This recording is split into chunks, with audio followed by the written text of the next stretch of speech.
하나님의 은혜와 평강이 여러분 심령과 가정 가운데 늘 함께 하시기를 기원합니다. 앤디 앤드루스가 지은 폰도시의 위대한 하루라는 책이 있습니다. 이 책은 우화 소설입니다.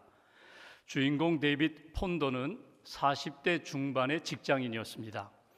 자기가 다니던 회사가 어려워지면서 인수합병되게 되고 본인이 직장을 잃게 됩니다. 7개월 동안 실직자로서 직장을 구하고 일터를 구해봤지만 마땅한 직장을 얻지 못하게 됩니다. 직장을 구하지 못하니까 점점 경제적으로 어려워졌습니다.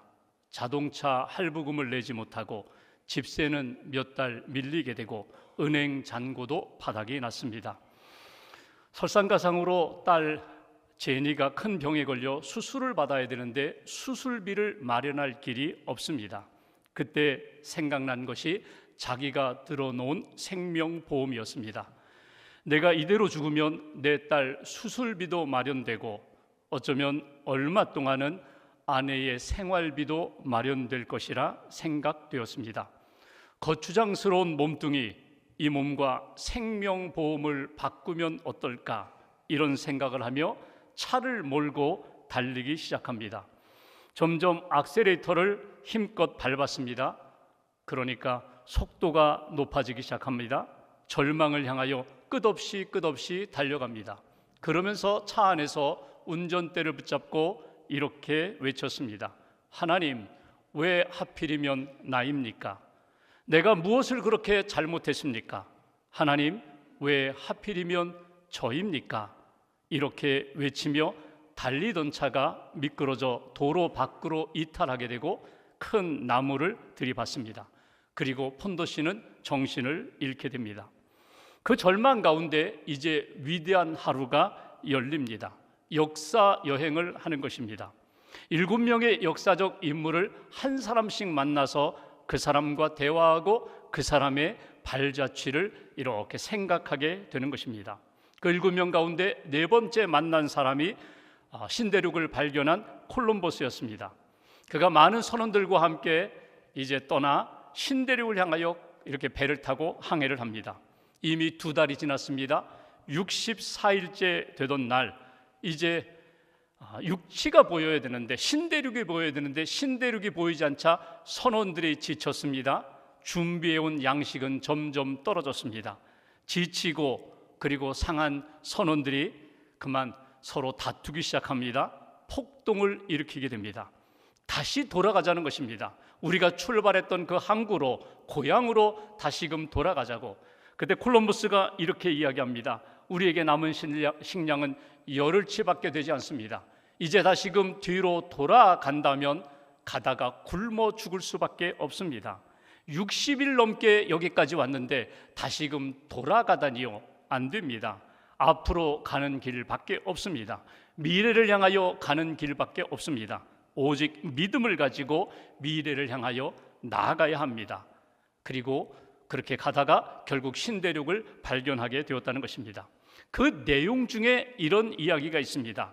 우리가 망설임과 두려움으로 우리의 인생을 흔들 때, 망설임과 두려움이 내 안에 찾아올 때 내 인생의 항로는 어려워진다. 인생의 항로를 방해하는 것은 어떤 고난과 어려움이 아니라, 환경의 문제가 아니라 내 안에 있는 망설임, 불안, 두려움이 내 인생의 행로를 방해한다는 이야기를 합니다. 여러분 어떻습니까? 여러분의 삶에 불어닥친 광풍은 무엇입니까? 시련과 고난은 무엇입니까? 나를 무겁게 하고 어둡게 하고 불안케 하고 두렵게 하는 문제는 무엇입니까? 여러분은 그 광풍 속에서 무엇을 의지하고 있습니까? 무엇을 붙잡고 무엇을 기억하고 무엇을 바라보면서 살아가십니까? 오늘 성경은 예수님이 제자들과 함께 배를 타고 갈릴리 호수를 건너가는 장면입니다. 그러다가 큰 광풍을 만나게 됩니다. 그 광풍을 예수님께서 말씀으로 다스리셨습니다. 잔잔케 하신 이후에 예수님이 제자들에게 말씀하십니다. 너희 믿음이 어디 있느냐? 너희 믿음이 어디 있느냐? 이것은 제자들에게 주신 말씀이며 오늘 주일 예배 드리며 말씀을 찾고 말씀을 듣는 저와 여러분들에게 주시는 주님의 음성입니다. 너희 믿음이 지금 어디 있느냐? 이 말씀을 통하여 오늘 우리의 삶 가운데 붙들어야 할 것이, 바라보아야 할 것이, 믿음으로 붙잡아야 할 것이 무엇인지를 다시 한번 깨닫고 믿음의 길을 걸어가시기를 주님의 이름으로 기원합니다. 본문 22절과 23절 말씀 봉독하겠습니다. 22절 제가 봉독합니다. 하루는 제자들과 함께 배에 오르사 그들에게 이르시되 호수 저편으로 건너가자 하심에 이에 떠나 23절 함께 봉독합니다. 행선할 때에 예수께서 잠이 드셨더니 마침 광풍이 호수로 내리침에 배에 물이 가득하게 되어 위태한지라. 아멘. 여러분, 지금 상황, 예수님이 배를 타고 저 건너편으로 가자고 지금 제자들에게 말씀하신 상황입니다. 제자들이 먼저 가자고 한 것이 아니라 예수님이 호수 건너편으로 가자고 그렇게 말씀하시고 제자들은 순종하고 배를 타고 건너가는 상황입니다. 그렇게 가던 도중에 마침 큰 광풍이 불었다는 것입니다. 바람입니다. 근데 보통 바람이 아닙니다. 이 광풍, 원문대로 표현한다면 모든 것을 집어삼킬 만한 강력한 태풍과 같은, 폭풍과 같은 바람이라는 의미가 담겨 있습니다. 여러분, 갈릴리 호수는 바람이 자주 붑니다. 갈릴리 호수의 지형적 특성 때문에 그런 바람이 부는 것이 사실입니다. 아시는 것처럼 갈릴리 호수는 예루살렘 북쪽 90km 정도에 위치한 큰 호수입니다. 얼마나 큰 호수인지 사람들은 그 호수를 일컬어서 바다라고 종종 불렀습니다. 갈릴리 호수가 아니라 갈릴리 바다, 거기서 물고기를 잡습니다. 어업을 생업으로 삼는 사람들도 적지 않았다는 것입니다. 이 갈릴리 호수는 고구마처럼 생겼습니다. 남북이 21km, 동서가 11km, 전체 둘레가 53km, 그리고 물의 깊이는 26m에서 44~45m까지 그런 담수를 담고 있습니다. 근데 한 가지 특징이 있는데 해수면보다 200여 미터 더 낮다는 것입니다. 지중해보다도 200m나 더 낮은 그런 특별한 모양의, 특별한 지형의 그런 호수입니다. 낮에는 뜨거운 태양열로 인해서 물이 계속 증발하게 됩니다. 그리고 물의 온도가 상당히 높습니다. 그런데 밤이 되면 산 위에서 내려오는 차가운 공기, 그 공기가 뜨거운 물과 만나게 되면서 기온의 차이가 생기고 기압의 차이가 생기게 됩니다. 이때 산 위에서부터 내려온 차가운 공기가 따뜻한 물, 더운 공기와 만나서 돌풍이 일어나게 됩니다. 이것은 낮에도 일어나기도 하고 또 밤에도 일어나는 것이 사실입니다. 그 돌풍이, 그 태풍이, 그 광풍이 얼마나 심했는지 23절에 보시면 마침 광풍이 호수에 이렇게 불어오고 그 바람으로 인하여 물결이 높이 일어서 그 물이 배에 가득 차게 되어자 위태한지라, 그곳에 있던 사람들, 배에 탄 제자들이 위기를 느꼈다는 것입니다. 위험을 느꼈다는 것입니다. 여러분, 그 배에 탄 예수님의 제자들 가운데 베드로, 안드레, 야고보, 요한은 그 호수에서 오랫동안 물고기를 잡았던 어부 출신입니다. 너무나 잘 알고 있습니다. 바람이 불고 잠시 후면은 바람이 사라지는 것 잘 알고 있는데 이번 바람은 다르다는 것입니다. 이번 광풍은, 광풍으로 인하여 일어난 이 큰 물결은 보통 바람이 아니다. 그래서 죽음에 대한 위기, 죽음에 대한 두려움을 느꼈다는 것입니다. 여러분, 한번 정리해 볼까요? 지금 이 일의 시작은 누가 시작한 것입니까? 예수님이 시작한 것입니다. 얘들아, 배를 타고 건너가자. 그리고 예수님의 말씀에 제자들이 순종하고 배를 탔습니다. 예수님이 그 배 안에 머물고 계십니다. 예수님 피곤하여 주무시고 계십니다. 지금 평안함으로 단잠 자고 있는 그런 상황입니다. 예수님 말씀에 순종했습니다. 예수님 동행하십니다. 제자들은 예수님과 함께하고 있는 상황 가운데 위기를 만나게 되었다는 것입니다. 인생의 항해에서 내가 믿음의 길을 걸어가면서 이렇게 제자들이 큰 광풍을 만나는 것처럼 그런 위기, 위험, 고난, 재난, 그리고 시련을 만날 때가 있다는 것입니다. 여기서 우리에게 주시는 첫 번째 메시지가 있습니다. 믿음의 길에도 광풍이 불어온다는 사실을 잊지 말라는 것입니다. 내가 잘못된 길을 가고 있는 것이 아닙니다. 하나님의 말씀에 불순종해서 거역하며 다른 길을 가는 것이 아닙니다. 주님의 말씀에 순종하여 믿음의 길을 걸어가고 있는데, 주님이 나와 함께 하시는 것을 내가 확신하면서 주님과 동행하는 삶을 살고 있는데, 그때에도 갑작스러운 광풍이 우리 안에 불어올 수 있다는 사실을 오늘 말씀을 통하여 다시 한번 우리에게 가르쳐 주고 있습니다. 오늘 광풍과 같은 어려움이 우리 안에 다가올 때, 고난이 다가올 때 그 속에 담겨있는 주님의 뜻이 있습니다. 우리에게 주시고자 하는 주님의 메시지, 주의 음성이 있다는 사실을 우리가 생각해야 합니다. 이 속에서 주님이 무엇을 말씀하실까? 이 고난의 시간을 통하여 우리에게 이루고자 하시는 하나님의 뜻이 무엇인가? 귀를 기울여 눈을 떠서 주님의 메시지를 보고 들을 수 있는 하나님의 사람이 되어야 한다는 것입니다. 성경에 보면은 하나님의 말씀에 순종했던 많은 사람들, 순종하며 가는데 어려움이 다가옵니다. 아브라함을 보십시오. 75세 부름받고 말씀에 순종하여 가나안 땅까지 왔습니다. 그런데 오히려 가나안 땅까지 믿음으로 말씀으로 순종하여 왔는데 그 땅에 흉년이 들었습니다. 그래서 애굽으로 내려가 여러 가지 어려움을 겪었던 일들을 우리가 성경에서 보게 됩니다. 말씀에 순종했는데, 주의 말씀대로 여기까지 왔는데 왜 이런 고난이 찾아올까? 모세를 보실까요? 80세에 부름받았습니다. 너 애굽 땅에 가서 내 백성 구원하라. 저 못합니다. 말도 못합니다. 나이도 많아 못합니다. 아니야, 갈 수 있어, 할 수 있어. 너 지팡이 손에 쥐고 있는 것처럼 내가 너 붙잡고 갈 거야. 염려하지 마, 걱정하지 마. 무슨 말이든지 할 수 있어. 네 형 아론 함께 동행시켜 줄게. 믿음으로 갔어요. 그런데 애굽 땅에 가서 바로 왕의 반응은 어떨까요? 아주 강합니다. 마음이 딱딱하게 굳어져서 받아들이질 않습니다. 모세 입장에서는 참 섭섭한 거예요. 아니, 가라고 해서 갔는데, 순종했는데 왜 이런 일이 있습니까? 왜 이런 어려움이 있습니까? 여러분, 다윗을 보십시오. 하나님의 부름 받았습니다. 기름 부음 받았습니다. 그런데 그가 하나님의 부르심을 받고 하나님 뜻대로 순종하며 가는 길에 얼마나 많은 어려움이 있었는지 모릅니다. 심지어는 그 왕 사울 왕이 자기를 죽이려고 10년 동안 괴롭혔습니다.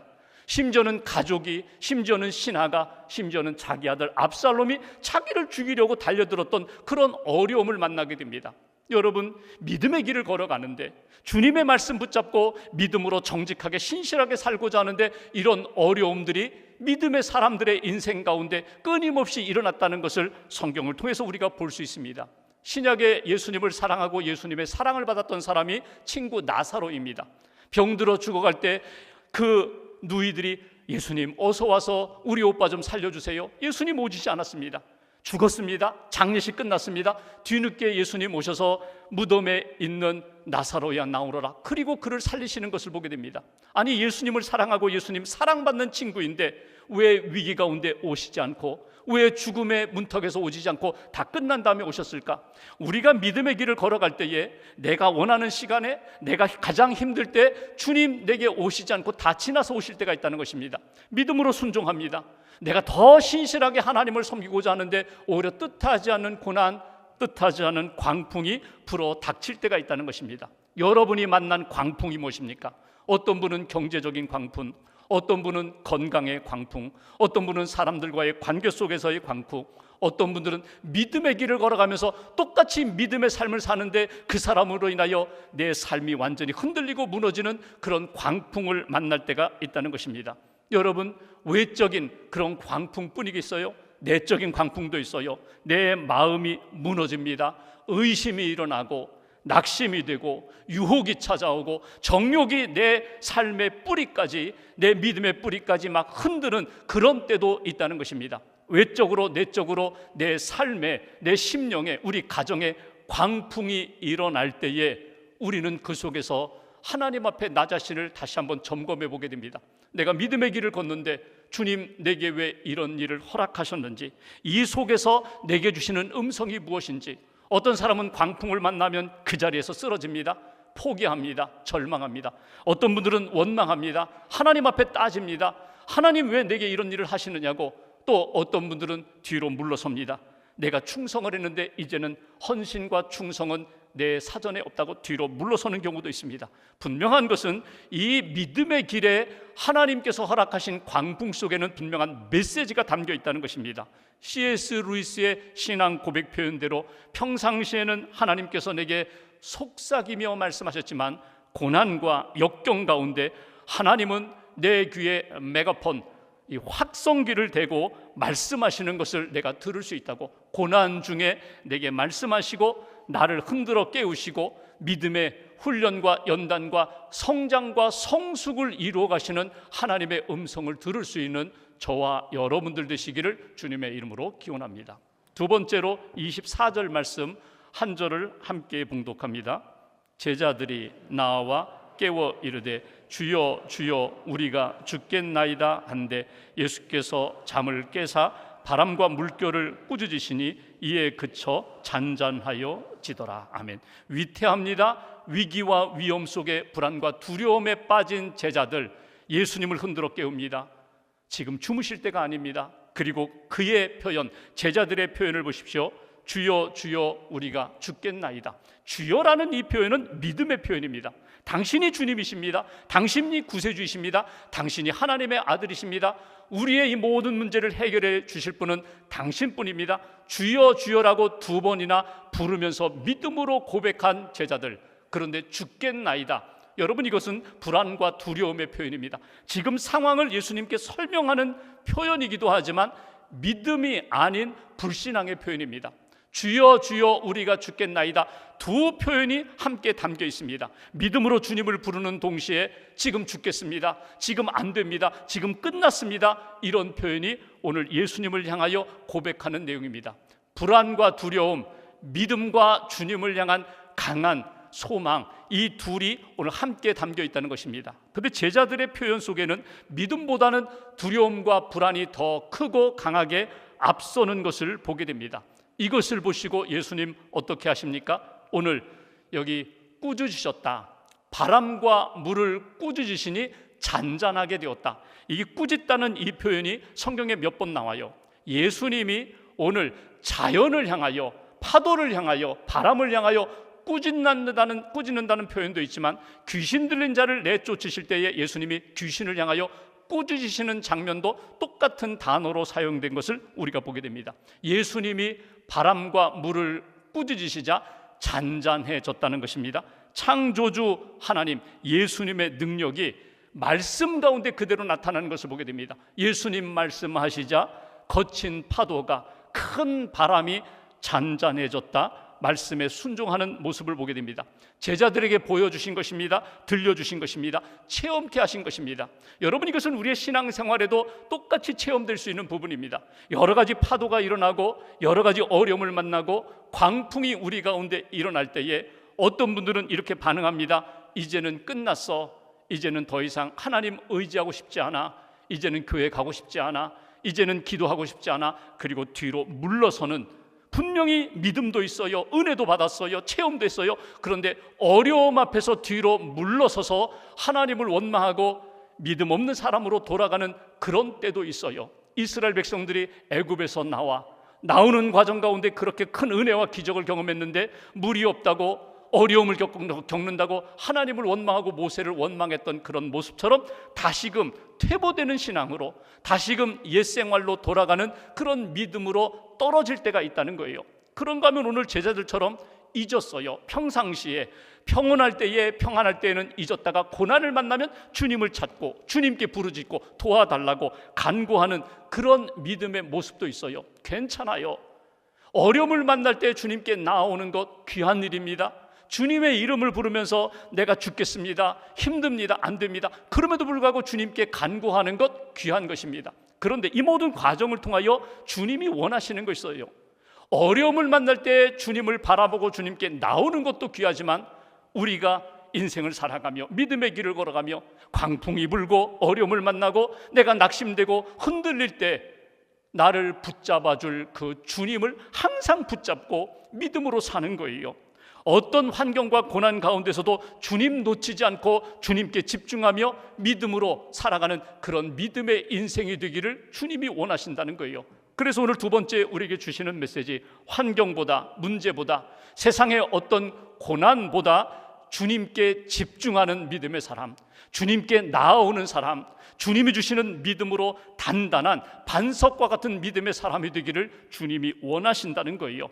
풍랑을 바라보던 제자들 눈을 돌려서 주님께 집중하고 주님께 간구했던 그 믿음 우리에게도 달라고, 오늘 내가 어떤 어려움을 만나더라도 주님께 집중하며 주님께 가까이 가며 주님께 기도하는 하나님의 사람이 되기를 원한다고. 여러분, 이것이 오늘 우리에게 주시는 두 번째 메시지입니다.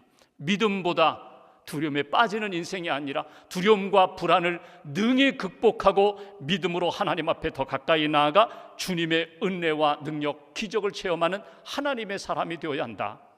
갈릴리 호수에서 광풍을 만났던 제자들의 그 상황을 그린 여러 가지 성화가 있습니다. 그 중에 대표적인 성화가 렘브란트가 그린 갈릴리 바다의 폭풍이라는 그림입니다. 하늘에는 먹구름이 덮여 있고 성난 파도가 휘몰아치고 있습니다. 지금 배 안에는 예수님과 13명의 사람들이 배 안에, 14명이 배 안에 머물고 있습니다. 배의 돛은 찢어져 버렸고 뱃줄도 끊어져서 세찬 바람에 휘날리고 있고 배는 크게 기울어져 금방이라도 침몰될 듯한 그런 상황을 그린 것입니다. 이 그림 속을 이렇게 세 파트로 구분해서 우리가 한번 주목해 볼 필요가 있습니다. 첫 번째, 가장 왼쪽 밝은 부분입니다. 배 앞쪽에 5명의 제자들이 파도와 사투를 벌이고 있습니다. 돛을 힘껏 끌어당기고 밧줄을 붙잡아 고정시키려고 애를 쓰는 모습입니다. 절박함으로 고난의 파도를 맞아 싸워 이기고 한번 회복하겠다, 살아보겠다 힘쓰는 모습, 어쩌면 우리의 모습인지도 모릅니다. 고난을 만날 때, 광풍을 만날 때, 시련을 만날 때 한번 내 모든 것을 동원해서 한번 지켜보겠다고, 살아보겠다고 애쓰는 모습. 한 가지 특징이 있습니다. 뱃머리에서 애쓰고 있는 5명, 그들의 시선은 지금 주님을 바라보지 않습니다. 지금 내 눈 앞에 있는 밧줄 붙잡고, 내가 붙잡고 있는 것, 이것 붙잡고 살아보겠다고 애쓰는 모습입니다. 두 번째 파트가 오른쪽 배 뒤편에 있는 사람들, 시커먼 하늘과 깊고 무거운 파도에 당장이라도 배가 가라앉을 듯한 어두움이 가득한 그런 곳, 예수님 곁에 있는 사람들, 그 제자들을 보면은 여러분, 한 사람 한 사람 특징이 있습니다. 겁에 질린 제자가 있고, 상황을 설명하는 제자가 있고, 체념한 듯한 제자가 있고, 잘 보이지는 않지만 예수님 앞에 무릎 꿇고 기도하는 제자가 있고, 배멀미하며 괴로워하는 제자도 지금 배 뒤편에 있는 것을 보게 됩니다.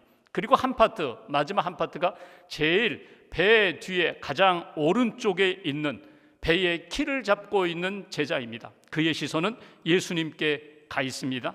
주를 바라보는 그의 모습 속에서 풍랑을 이기기 위하여 내가 할 수 있는 것 아무것도 없다. 그냥 키 붙잡고 예수님 말씀만 기다립니다. 예수님만 주목하고 지금 배의 키를 붙잡고 최선을 다하는 그런 한 사람, 그 제자를 보게 됩니다. 그리고 한 사람 더 주목한다면 잘 보이지 않겠지만 여러분, 파란 옷을 입고 있는 한 사람이 보입니다. 그 사람은 제자가 아닙니다. 그 사람은 이 그림을 그린 렘브란트 자기 자신을 그림 속에 넣었습니다.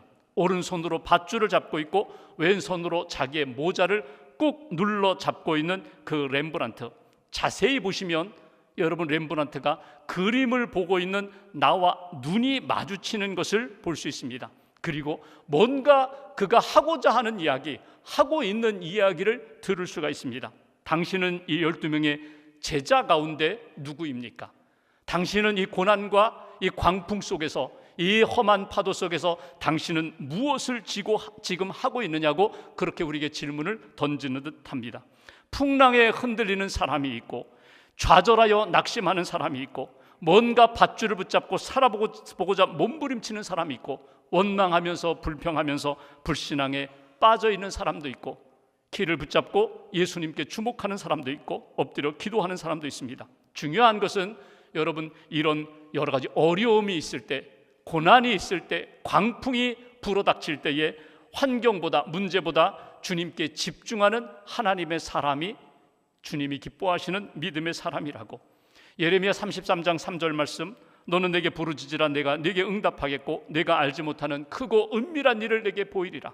이 고난 가운데 보여주시고 들려주시는 주님의 음성, 메시지가 있다는 것을 놓치지 말아야 한다. 그래서 환경과 문제보다 주님께 더 가까이 나아가 듣고 또 주님 앞에 아뢰고 주님의 말씀을 붙잡는 믿음의 사람들 되시기를 주님의 이름으로 기원합니다. 마지막 25절 한 절 함께 봉독합니다. 제자들에게 이르시되 너희 믿음이 어디 있느냐 하시니 그들이 두려워하고 놀랍게 여겨 서로 말하되 그가 누구이기에 바람과 물을 명함에 순종하는가 하더라. 아멘. 상황이 종료되었습니다. 예수님이 말씀하시자 그 파도가 잔잔해지고 물도 잔잔해졌습니다. 바람도 그쳤습니다. 그때 예수님이 제자들에게 이렇게 말씀하십니다. 너희 믿음이 어디 있느냐? 너희 믿음이 어디 있느냐? 지금 너희의 믿음이 어디 있느냐? 이렇게 예수님이 던지시는 질문입니다. 이 질문은 책망입니다. 왜 믿음을 사용하지 않았느냐 하는 말씀입니다. 배 타기 전에 배 타고 있는 상황 가운데 주님이 보여주시는 놀라운 은혜가 있고 능력이 있었는데 말씀으로 치유하시고 병든 자를 고치실 뿐만 아니라 기적을 행하시고 하나님의 나라 그 말씀의 능력을 너희들이 체험하고 믿었는데 그 믿음을 왜 사용하지 않았느냐? 그 믿음이 어디 있느냐고 주님이 던지시는 질문입니다.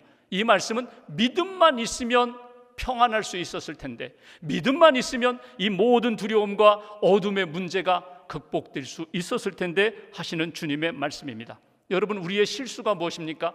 믿음이 좋아요, 신앙생활 잘하는 것 같아요. 근데 결정적인 시간에 고난을 만나고 역경을 만나고 어려움을 만났을 때 그 믿음을 놓쳐버리는 것입니다.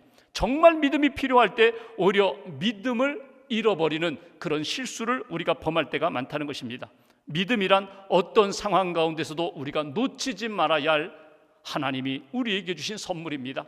하나님이 어떤 분이시고 하나님이 가지고 계신 주권과 능력, 우리에게 주신 선물, 은혜, 사명 놓치지 않고 믿음의 길을 걸어가는 하나님의 사람이 되어야 한다고. 25절에 보면 상황이 끝나고 너희 믿음이 어디 있느냐 이렇게 질문하시자 제자들이 두려움에 빠졌다고 이야기합니다. 전에는 파도 때문에 두려워했는데, 전에는 바람 때문에 두려워했는데 이제는 이 모든 것들을 잔잔케 하신 주님이 두렵다는 것입니다. 그 주님이 누구이신가? 그가 누구이기에 이 모든 것들을 해결해 주셨는가? 주님에 대한 두려움이 생기게 되었다. 심리학에서 종종 이런 이야기를 합니다. 참으로 두려워할 것을 두려워하면 두려워하지 않을 것을 두려워하지 않을 수 있다. 정말 두려워할 것을 두려워하면 나머지는 두려움의 대상이 될 수가 없다는 겁니다.